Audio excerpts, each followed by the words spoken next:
Hi, Jack here, and in this video we're going to be making a soft cheese.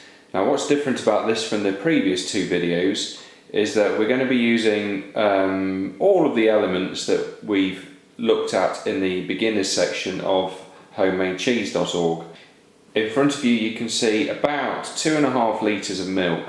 The difference with this milk is this is unhomogenised. Unhomogenised makes superior cheese. We're going to be using a starter culture, which is the first cheese in the series in which we've used it. Now also on the table you can see the pan that I'm going to use. It's not a double boiler, I'm just going to use an ordinary large saucepan and apply very gentle heat. I've got the thermometer hooked into it and I've got our trusty old slotted spoon. So first step is we need to get our milk up to temperature. Now for this cheese that's going to be 32 degrees C. The milk in the pan is at about 18 degrees. It's now on a very gentle heat, which is going to very slowly bring it up to 32 degrees C, the ideal temperature for the starter culture that we're going to use, which is NA4002. Whilst the milk's heating, I thought it would be useful to show you just how little starter culture we need. That little sachet that you saw at the beginning, which I've now clipped up, and what's left in there is going to go back into the freezer to be stored in there. It can stay in there for about a year or so. But that little sachet is enough to do 50 litres of milk, enough to treat 50 litres of milk. So we have to, best as we can, figure out what 1/20th of a sachet looks like to make our cheese, which clearly is a very, very difficult thing to do. Now my best guess is what's sat on that teaspoon at the moment. A really, really tiny amount of starter culture to treat just over 2.5 litres of milk. Right, the milk has come to 32 degrees C, which is ideal for our starter culture. So the small amount that you've just seen, I'm going to add to the milk now. Just give it a good stir, just to make sure everything comes off the teaspoon. And then it needs a good thorough stir to make sure that it is well distributed throughout the milk itself. So give that a good stir for 30 seconds. What I'm going to show you next, while the starter culture does its thing creating lactic acid, I'm going to show you just measuring out the vegetarian rennet. This time we've got liquid rennet. This can be kept in the fridge, it'll last in the fridge for about a year or so. What we need for our recipe, for our 2.5 litres of milk, is just 12 drops. That gets diluted into a little bit of water that has been previously boiled and has been allowed to cool down to room temperature, which gets rid of the chlorine. And we simply just count those drops in. 10, 11, 12. Now that's perfect to add to our milk as soon as the half hour has passed for the starter culture. The starter has had as much time as it needs now to get the lactic acid underway for a soft cheese. So now it's time to add the rennet, which is here. That's what we mixed up a short while ago. I'm just going to pour that in like so, and just use a little bit of the milk to rinse it through, and then a good up and down stirring motion. Rennet is heavier than milk, or more dense than milk, so we'll sink. What we need to do therefore is to use a nice up and down motion to mix it thoroughly throughout the milk. Now I'm going to do this for about a minute or so. We'll come back to it and check it for setting in about an hour's time.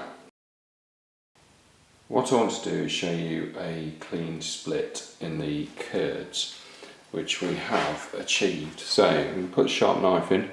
You see it goes through a layer of whey and the curds underneath.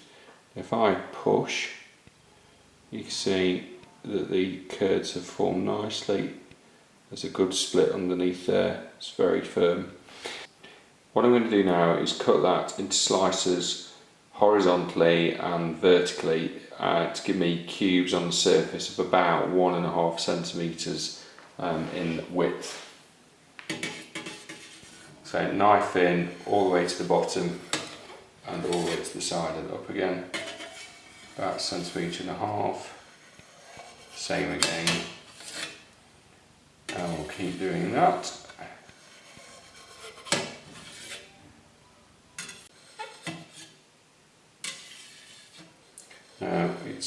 important to try and keep the curds as uniform as possible, as the size will dictate the moisture level in the cheese, and what we don't want is varying levels of moisture throughout the cheese that we create. Then when we've made our vertical columns, what we need to do is try and cube the cheese in the pan. So to do that, I'm going to go in at an angle.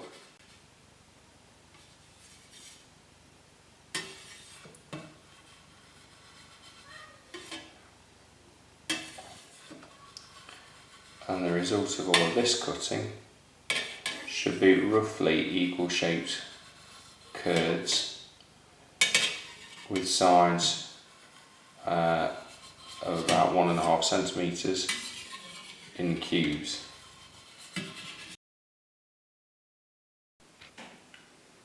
Now stir the curds twice and let them settle for 2 15-minute periods, and we're ready to decant them from the pan into the moulds. What you can see on the screen is I've got 4 different size and shape moulds set out on what effectively is just a grill pan, and what that's going to do is allow the whey to drain out of the mould, and then it will drain into the tray.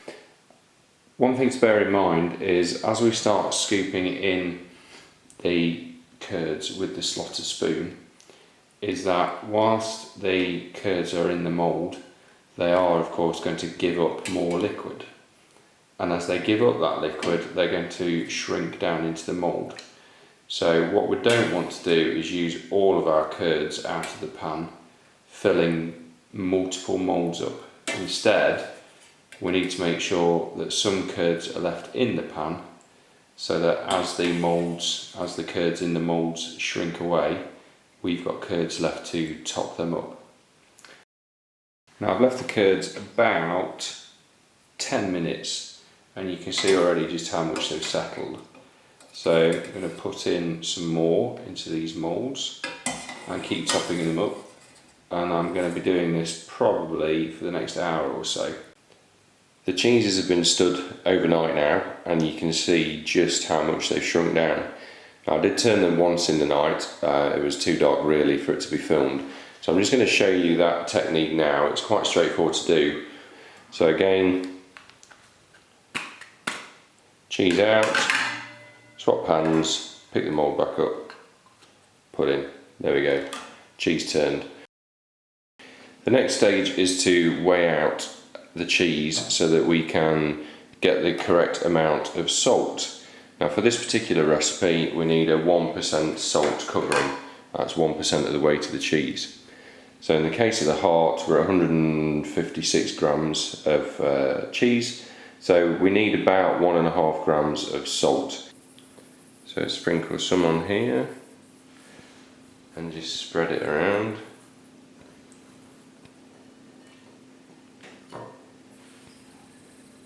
Same again on the other side. And now the cheese is salted, I'm just going to leave it to drain on a little cheese draining rack, just over the top of the plate there. And that will allow just the moisture, the whey, to drip out underneath and leave the cheese completely. Now that they have been salted and left to stand for a few hours, and all that remains is to put them into an airtight container, and they can be kept in the fridge. They should last at least 2 weeks really, over which time they will mature and the flavour will improve. So that brings to the close the soft cheese video. So time to move on to the practice section, where a lot more detail and the intricacies of making more complex cheeses. So I hope you join us there at HomemadeCheese.org.